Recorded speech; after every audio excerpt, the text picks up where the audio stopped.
Okay, well, I just want to put up a short video today of the different PowerPoints and readings that you're doing. Is included a rather lengthy PowerPoint deck by Dr. Richard Hodgetts, who was actually one of my professors in my doctoral studies. He's written several things, as a matter of fact, many things, including a particular emphasis on international management, some emphasis on leadership, and so forth. So I wanted to spend a little bit of time today and go through and just chat with you a bit on some of what Hodgetts had to say. Now, I'm going to try and share screen here. So let's see if that works. And it should. So with a little bit of good fortune, you should be seeing the cover slide for the international management text that he co-authored with some others. So let's look at a little bit of what Dr. Hodgetts had to say. So in his rather lengthy text, and this rather lengthy because it's 60 slides and we're not going to go through all of them, but we do want to talk about and describe some things that are in there. There are areas of leadership that will overlap with what you're reading. He talks here about a basic philosophic foundation and so forth. And then he talks about, attitudes which would include behaviors and practices and so forth of international leaders, international managers, and so forth. And then he goes out of his way to compare and contrast differences between specifically leadership styles in Japan and those in the United States.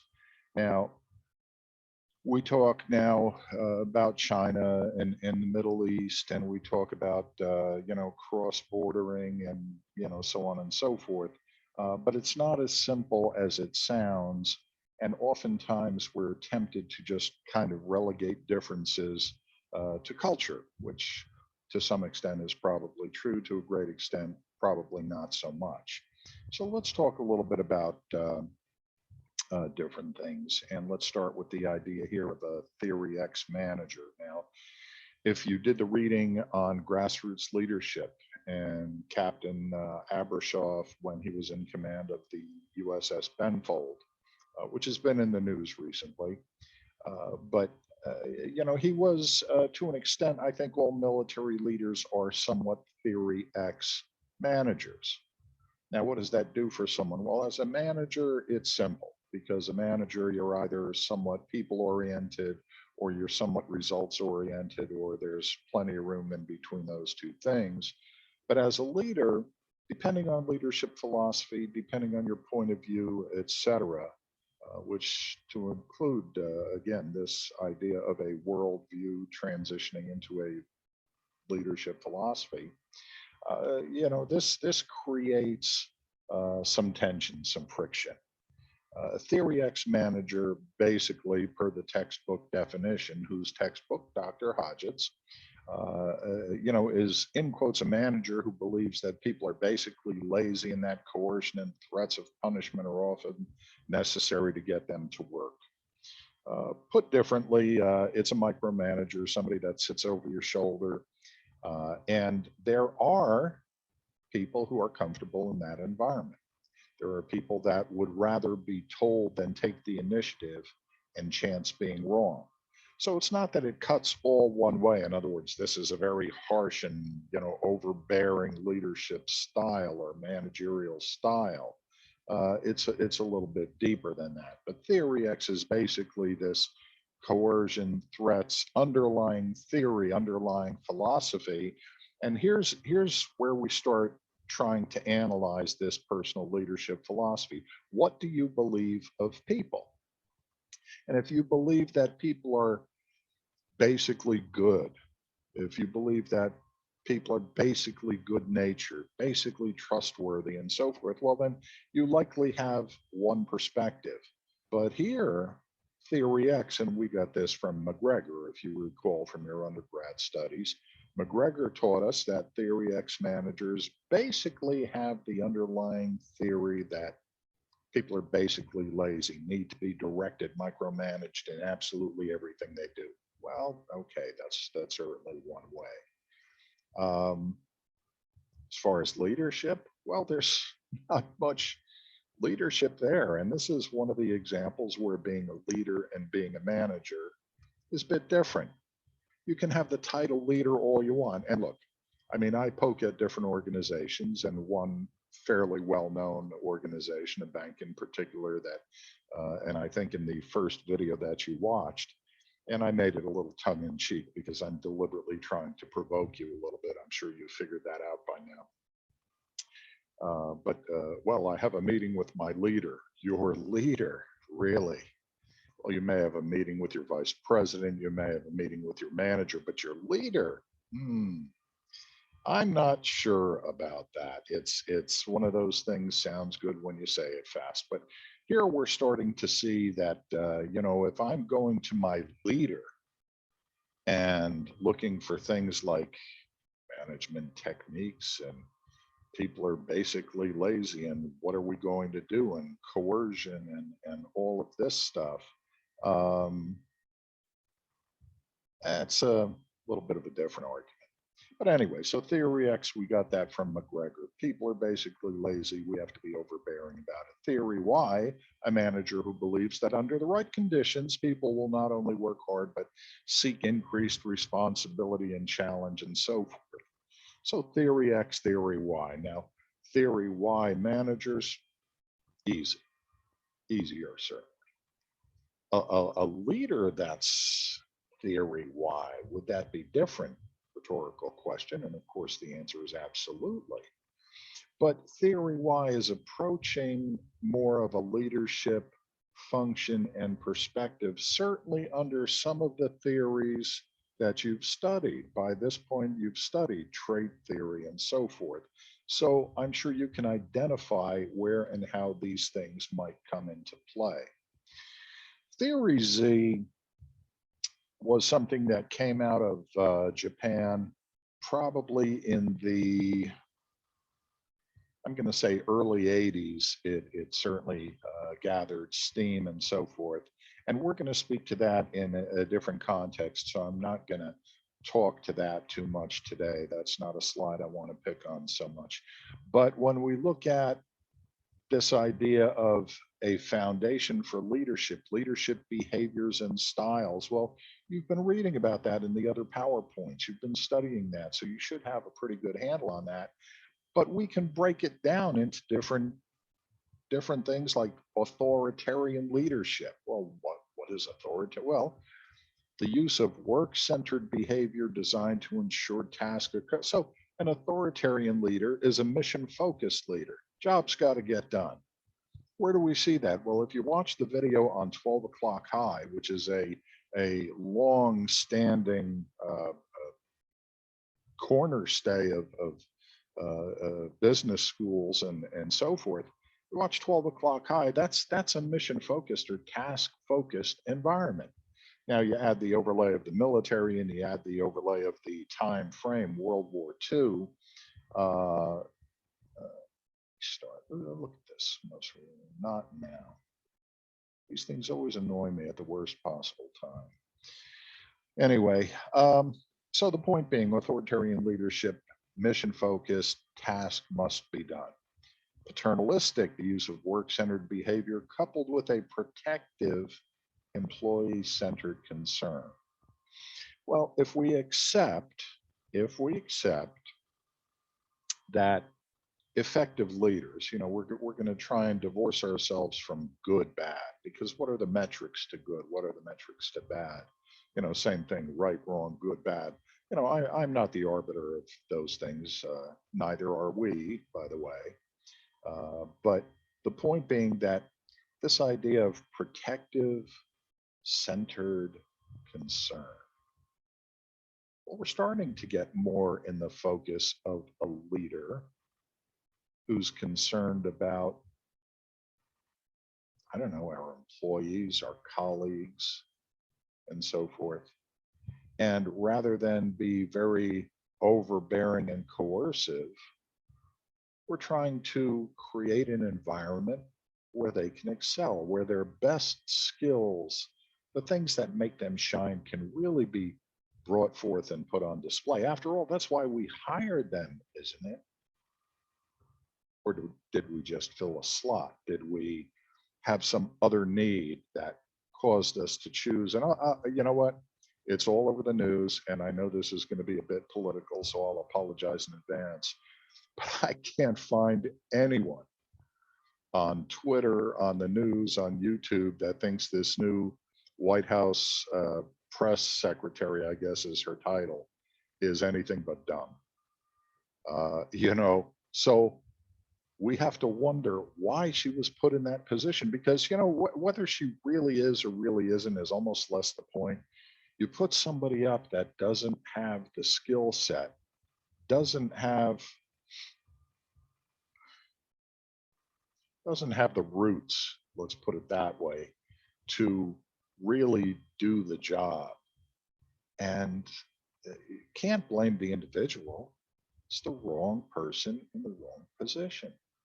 Well, who's responsible for that? That certainly is not reflective of arguably an effective leader who would see, hey, look, she's got some better skills, perhaps better used differently, rather than putting somebody up on a global stage. And, I mean, the feedback has been, you know, ruthless. Now, what her background is and so forth, that's for another discussion. But here's someone that's, yeah, I genuinely, heart of hearts, feel very badly for this person. How could you do that to someone? So, we start to get into this idea of protective employee centered concern. That's starting to scratch at the fringes of what an effective leader might be. Then, of course, in this slide, participative leadership, the use of both work or task centered and people centered approaches. So now we start to be doing this blend thing.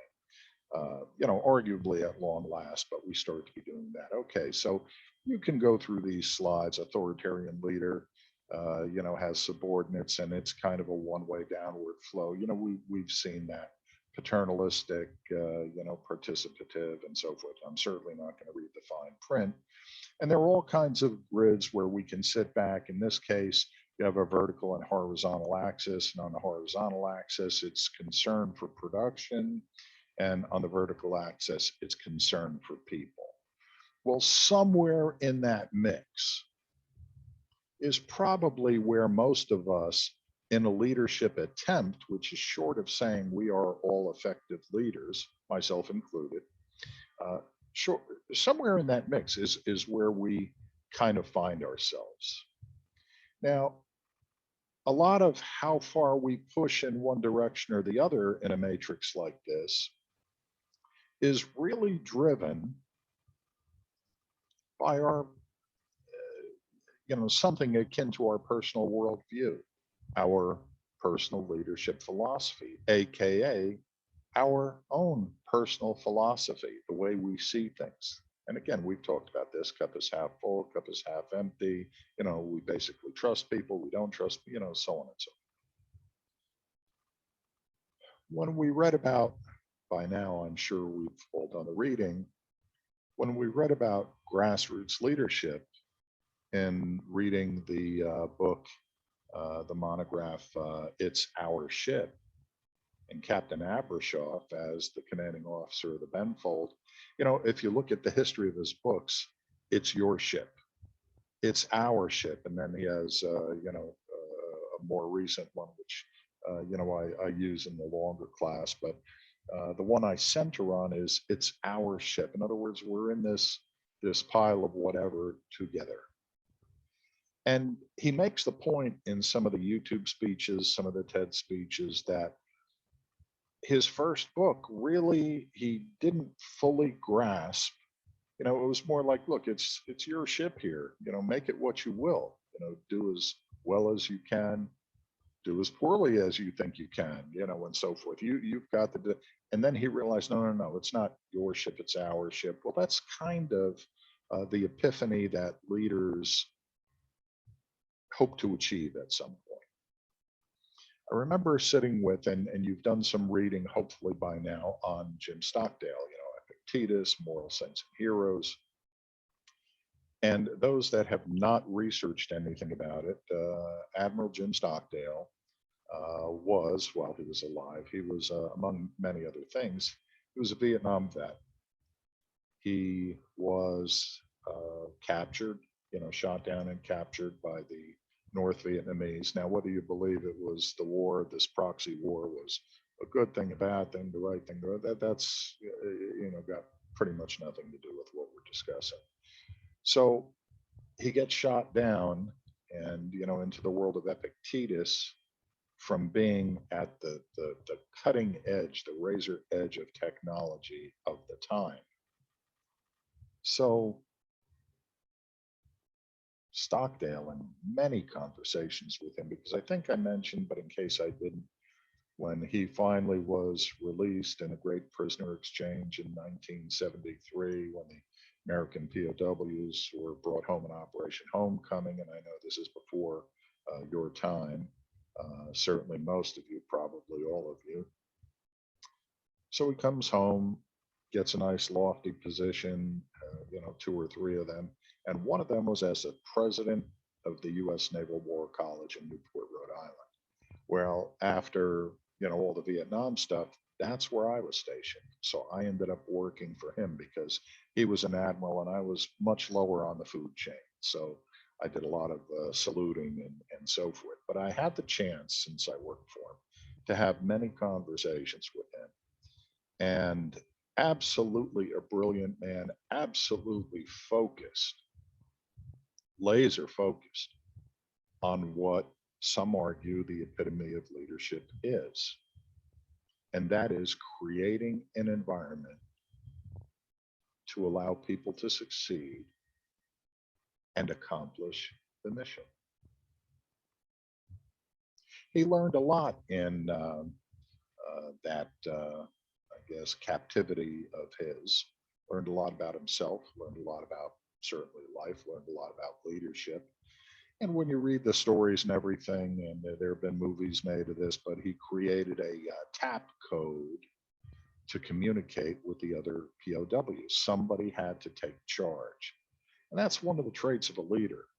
We look at a mess and, perhaps shake our head and suggest that, well, somebody's got to unmess this mess. Somebody's got to step into the breach here. Somebody's got to take charge. And he was the senior officer at the time, or among the senior officers, but he was the take charge officer and became the senior POW. And part of effective leadership is making sure everybody understands why you're there. Everybody understands what the mission and vision is. Arguably, an effective leader takes into account everybody's views to the extent possible. You can't have anarchy. You can't have 96 different views on the mission and vision, for example, of the university. Some of the things that have been in the papers on the university reflect exactly this, that there was a failure of leadership. Now, it's not personal. When I say these things, nobody gets up in the morning that I'm aware of and says, well, let me see how I can really screw things up. Everybody, it's just not everybody can be an effective leader, and if you, not you specifically, not me, this rhetorical you, this, if you hire someone for reasons other than they are the best possible leader at the moment, eventually it'll come back to bite you. Just the way it is. Some argue that that's part of why things kind of went off the rails a little bit in some of the recent headlines. And is it true? Is it not true? It's not for me to analyze and put my personal overlay on this stuff. But I think we can all reach a conclusion based on some things that we've studied and read about. One of them is communication. So Jim Stockdale established this tap code, and they would take, I don't know how to describe it. You know, my son's got one laying around here, but it's like a steel mug, a steel cup, steel mug, coffee cup that's enamel coated. It's white, usually has like maybe a blue color rim or something like this, maybe a blue handle, but it's porcelain. So, I mean, if you slam it on the ground, the porcelain's going to chip. This was big in the 50s, you know, when I was a kid. None of you are familiar with the 1950s, but, you know, you may trip across one of these things at a flea market or something. You never know. But, you know, and he would put this up and he would tap on the wall of the cell, and others would listen and they would understand what was being said based on the taps. Now, some people say, well, it was Morse code. It wasn't Morse code. You know, that was too easy to detect and to, you know, unravel. So they created their own code, this tap code, and he speaks about this, he being Admiral Stockdale, Jim Stockdale. But anyway, first thing being communication. This allowed him a channel to reach out. We speak about leaders being concerned, you know, and we see some of that coming to be in these early slides here. We're starting to move towards a people focus, missions focus to be sure, but starting to move towards a people focus here. And he realized, he being Jim Stockdale, that his people, his men in this case, in captivity, were probably fairly distraught. Oh, there's some nice thunder. I don't know if you can hear it in the background. Nice stormy day. So if I lose you all of a sudden, it means that, you know, the Tron gods were not kind and technology crapped out. And I'll finish this another point if that happens. But anyway, the point being that he needed to communicate, and he realized that some of his people were probably feeling very isolated, very alone, um, unable to really reconcile their new environment, especially with the torture that was going on and so forth. Excuse me. So when the tap code was created, he could communicate with different people who would send him a message saying, look, in the torture session today, I gave up a few things. I wish I were dead. And he would get back and say, everybody gives up something. Nobody can withstand torture forever. The objective is not to not give up anything. The objective is to make the enemy work for it. Everybody cracks. Everybody's going to give up something. You are not alone. And it goes on, you know, and so there are dozens of stories, and some of them I'll communicate through the semester, but we start to see some of these things. Okay, so leadership in the international context, how do leaders in other countries attempt to direct or influence their subordinates? Well, you know, that's pretty straightforward stuff. You know, yes, we've got theory X, theory Y, and so forth, but now internationalize this, and it becomes pretty interesting because we don't all think the same, we don't all value the same, etc.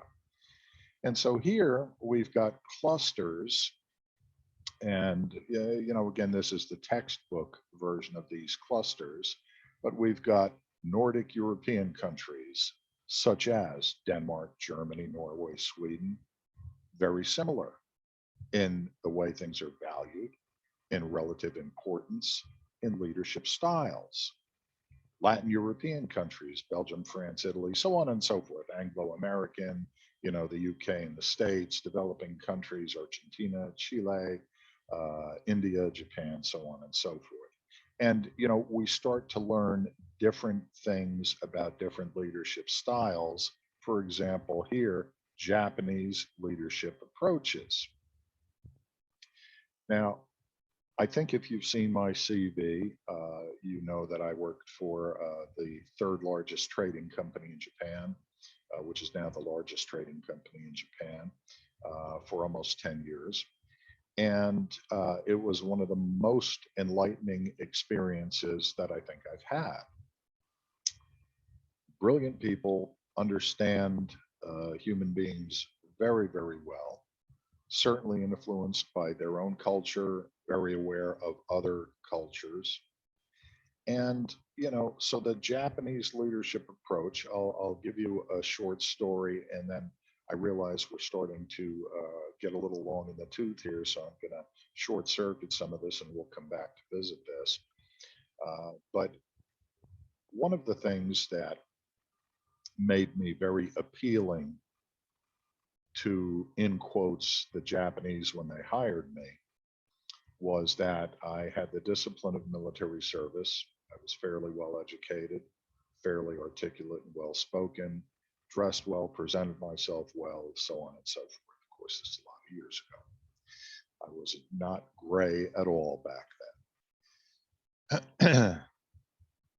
I got out of the service. I went to work for one of the oldest machine tool, robotics, and metalworking machinery companies on the planet. A company called Brown and Sharp Manufacturing. And if you read the history of the Industrial Revolution, you'll learn a lot about it. And the long story short, they hired me away from Brown and Sharp by doubling my salary and so forth because they were trying to get into the domestic market at the